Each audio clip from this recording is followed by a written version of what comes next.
सरसों का तेल आम आदमी खरीद नहीं पा रहा है। दाल हो, सब्जी हो, डीजल हो, पेट्रोल हो, गैस का सिलेंडर हो, इतनी महंगी कर दी है बीजेपी ने कि कोई खरीद ही ना पाए। राजनीति में आरोप प्रत्यारोप का दौर चलता रहता है।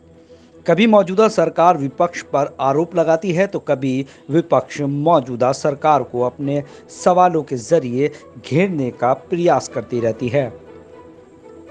आज भी जब भाजपा की मोदी सरकार के 7 साल पूरे होने पर जहां आज के दिन को सेवा दिवस के रूप में मनाया गया, तो वहीं विपक्ष के नेताओं ने आज भी मोदी सरकार पर आरोप प्रत्यारोप लगाए। मुरादाबाद में रहने वाले यूपी कांग्रेस सचिव सचिन चौधरी ने कटाक्ष भरे अंदाज में बताया कि पिछले 7 साल में बीजेपी ने बहुत कुछ काबिले तारीफ काम किए हैं। महंगाई चरम सीमा पर पहुंची है। मरीजों को प्राणवायु ऑक्सीजन नहीं मिल पाई है। लोगों ने ऑक्सीजन के अभाव में दम तोड़ दिया है। देश की जनता सरकार को माफ नहीं करेगी। बिल्कुल मैं तारीफ़ करना चाहूँगा बीजेपी की, इसमें भारतीय जनता पार्टी का वाकई काबिल तारीफ़ ये काम रहा है पिछले 7 साल में। सरसों का तेल आम आदमी खरीद नहीं पा रहा है। दाल हो, सब्जी हो, डीजल हो, पेट्रोल हो, गैस का सिलेंडर हो, इतनी महंगी कर दी है बीजेपी ने कि कोई खरीद ही ना पाए। ये वाकई में काम बहुत बढ़िया किया है। जो नौकरियां छीनी हैं पिछले 7 साल में, वो भी एक बड़ा काबिल तारीफ़ काम है। कोरोना में जो मौतें हुई हैं ऑक्सीजन के बिना, वेंटिलेटर के बिना, बहुत काबिल तारीफ़ काम किया है। मतलब मुझे लगता है कि प्रधानमंत्री जी और भारतीय जनता पार्टी और योगी जी सब लोगों ने मिल के देश को जीडीपी जीरो करने का, माइनस में करने का काम किया है। बहुत काबिल तारीफ़ काम किया है। मज़ा आ गया। देश में बड़ी खुशहाली है। रातों रात लोग मर रहे हैं इनके होते हुए, इनके द्वारा मारे जा रहे हैं लोग।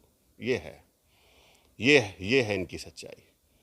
अगर ये 7 साल में एक खुशी मना रहे तो शर्म से डूब के मरना चाहिए। पिछले देश जब से आज़ाद हुआ है हमारा, तब से अब तक के सबसे नकारा प्रधानमंत्री हैं ये मोदी जी। कोई काम नहीं किया इन्होंने। तो बाकी जो ये लोग रोज़गार देने की बात हुई थी, बाकी जो गैस सिलेंडर की बात हुई थी, डीजल पेट्रोल सस्ता करने की बात हुई थी, देश को आगे ले जाने की बात हुई थी, digital India, smart city, Ganga सफाई, गंगा में तो लाशें तैर रही हैं, शमशान तक नहीं बना पाए उसको। आप किस प्रोग्रेस की बात कर रहे हैं भारत में? तो ये दिल नहीं है इनके पास। इनके लिए जो जनता है वो भेड़ बकरी की तरह मानते हैं उसे। ये कहीं भी हाँक दो और इनको कोई फ़र्क भी नहीं पड़ता किसी के मरने जीने से। तो ये तो तय है कि भारतीय जनता पार्टी का विनाश निश्चित है।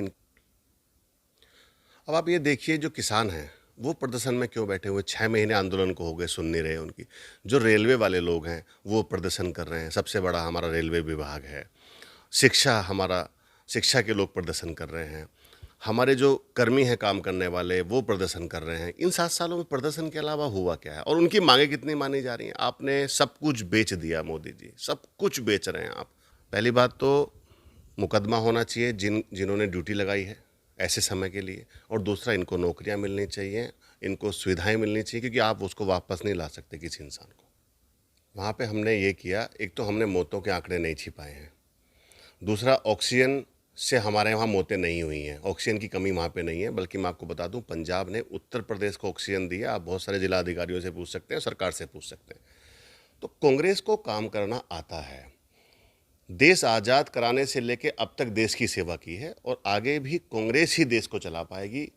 ठग लोग जो हैं, जिन्होंने कब्जा लिया है देश को झूठ सच बोल के, वो नहीं चला सकते। 7 साल में बिल्कुल ये निर्वस्त्र हो गए हैं।